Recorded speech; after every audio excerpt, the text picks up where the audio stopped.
అందరికీ praise lord. నా పేరు అభిషేక్. నేను 8th గ్రేడ్లో చదువుతున్నాను. నేను చెప్పబోయే స్టోరీ జోబ్ గురించి. జోబ్ చాలా రైచియస్ ఇంకా బ్లేమ్లెస్ పర్సన్. జోబ్కి దేవుడు చాలా వెల్త్ ఇచ్చాడు. ఎంత అంటే జోబ్కి 10 చిల్డ్రన్ ఉన్నారు. 7 బాయ్స్ 3 గర్ల్స్. ఇంకా 7,000 షీప్స్, 5,000 క్యామెల్స్, 500 ఓక్స్ అండ్ 500 క్యామెల్స్ ఉన్నారు. ఒకరోజు జోబ్ వాళ్ళ పిల్లలకి ఎప్పుడు పొద్దున్న లేచి వాళ్ళ కోసం ప్రేయర్ చేస్తాడు. ఒకరోజు సాతాను దేవుడి దగ్గరకు వచ్చి, జోబ్ మీకు ఫెయిత్ఫుల్గా ఓన్లీ వెల్త్ వల్లే ఉన్నాడు. జోబ్కి ఏం వెల్త్ లేకపోతే మీకు ఫెయిత్ఫుల్గా ఉండడు అన్నారు. అప్పుడు దేవుడు జోబ్ని హామ్ చేసే రైట్ ఇచ్చారు, కానీ చంపే అంత కాదు.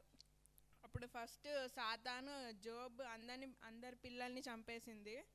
కానీ జోబ్ అయినా కానీ దేవుణ్ణి ఏమి తిట్టకుండా జోబ్ని ఏం తిట్టకుండా దేవుని స్తుతిస్తున్నాడు.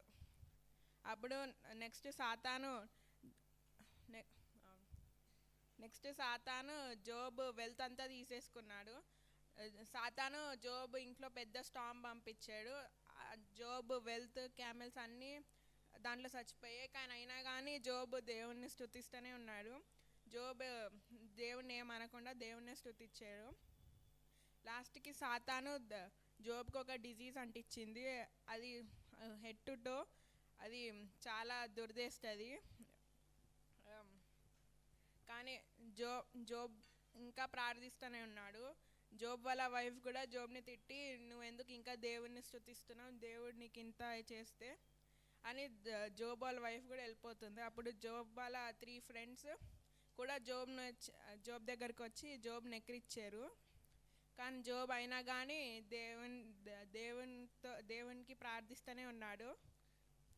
అప్పుడు దేవుడు ఫెయిత్ఫుల్నెస్ని చూసి జోబ్కి మళ్ళీ వాళ్ళ పిల్లలు, వాళ్ళ వెల్త్ అన్నీ మళ్ళీ తిరిగి ఇచ్చేసారు.